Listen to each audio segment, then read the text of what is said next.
અમે આ મુદ્રા વિનય મંદિરની વિદ્યાર્થીનીઓ સિંહ સંરક્ષણને લગતું નાટક રજૂ કરીએ છીએ, તો તેને નિહાળો.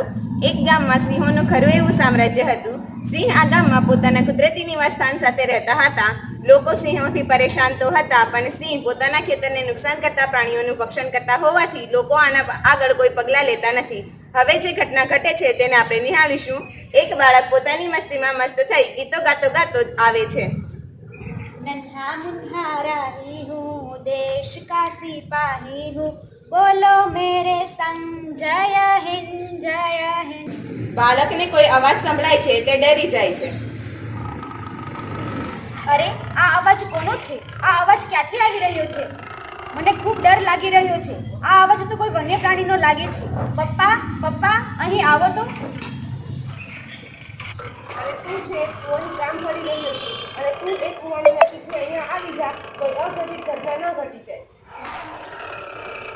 પપ્પા, હું ધ્યાન રાખું છું, પણ તમે અહીં ઝડપથી આવો. મને ખૂબ ડર લાગે છે. આ કૂવામાં કોઈ વન્યજીવ ફસાયું હોય તેવું લાગે છે. શું કહે છે? ઊભો રહે, હું આવું. હા હા, જલ્દી આવો. પપ્પા બાળકની પાસે જાય છે. હા, અવાજ તો આવી રહ્યો છે. બેટા, તું અહીંથી ચાલ્યો જા. હા, હું જાઉં. બાળક ચાલ્યો જાય છે. પણ આ અવાજ શેનો છે? લાગે છે કોઈ જંગલી પ્રાણીનો છે. આ અવાજ આ કૂવામાંથી આવી રહ્યો છે. મને જોવા દો. પપ્પા આજુબાજુની બધી જ જગ્યાએ નજર ફેરવી લે છે. અરે, આ કૂવામાં તો સિંહ પડ્યો છે. રામજી કાકા, ઓ રામજી કાકા, ઝડપથી સરપંચને બોલાવી અહીંયા આવો. સરપંચ અને રામજી કાકા આવે છે. અરે, શું કામ રાડો રાખો છો? જુઓ તો ખરા, આ કૂવામાં સિંહ પડ્યો છે. ક્યાં જોવા તો દે. હા, વાત તો સાચી છે, પણ આ બધું શી રીતે થયું? એ તો મને પણ નથી ખબર. શું નથી ખબર? આ કૂવાની હાલત જોઈ છે? તું જોતો ખરો? સાચી વાત છે. અરે ભાઈ, આ તારા કૂવાની હાલત તો જો. આની કરતે કાળ શા માટે નથી? હવે એ બધું જવા દો. આ બિચારા નિર્દોષ સિંહમાંથી કઈ રીતે બહાર કાઢવો તે વિચાર. આપણે વન વિભાગવાળાને ફોન કરવો જોઈએ. તે અહીંયા આવશે અને આપણી કોઈક રીતે મદદ કરશે. સરપંચ વન વિભાગને ફોન કરે છે. હાલો, નમસ્કાર સર. હું દુધડા ગામનો સરપંચ બોલી રહ્યો છું. અમારે ત્યાં રામભાઈના કૂવામાં આકસ્મિક રીતે કોઈ સિંહ આવીને પડી ગયો છે, તો ઝડપથી તમે અહીંયા આવો. થોડી જ વારમાં વન વિભાગના કર્મચારીઓ ત્યાં આવી જાય છે.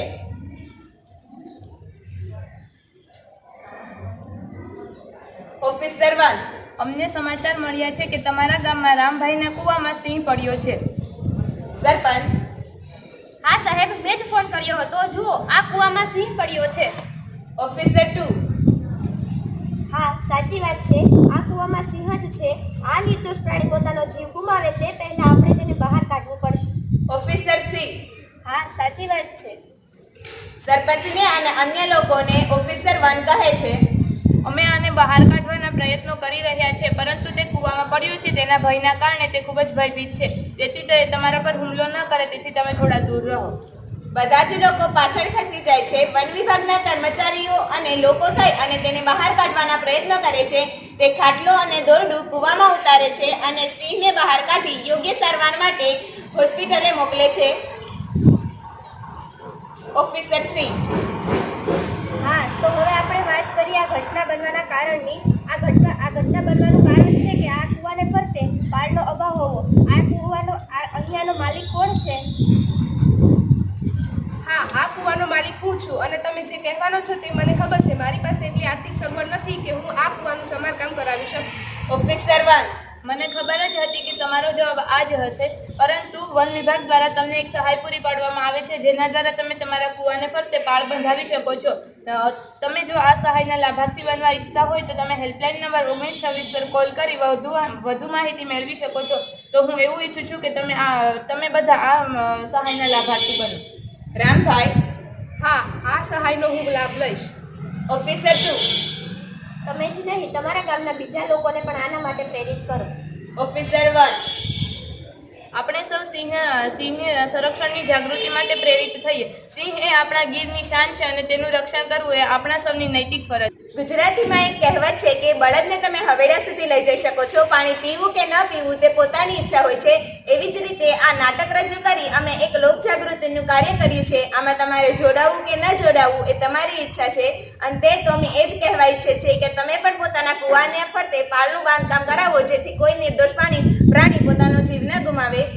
प्रकृति में जो जैसा है उसे वैसा ही रहने दो, प्रकृति में जो जैसा है उसे वैसा ही रहने दो, इस निर्दोष को भी जीने दो.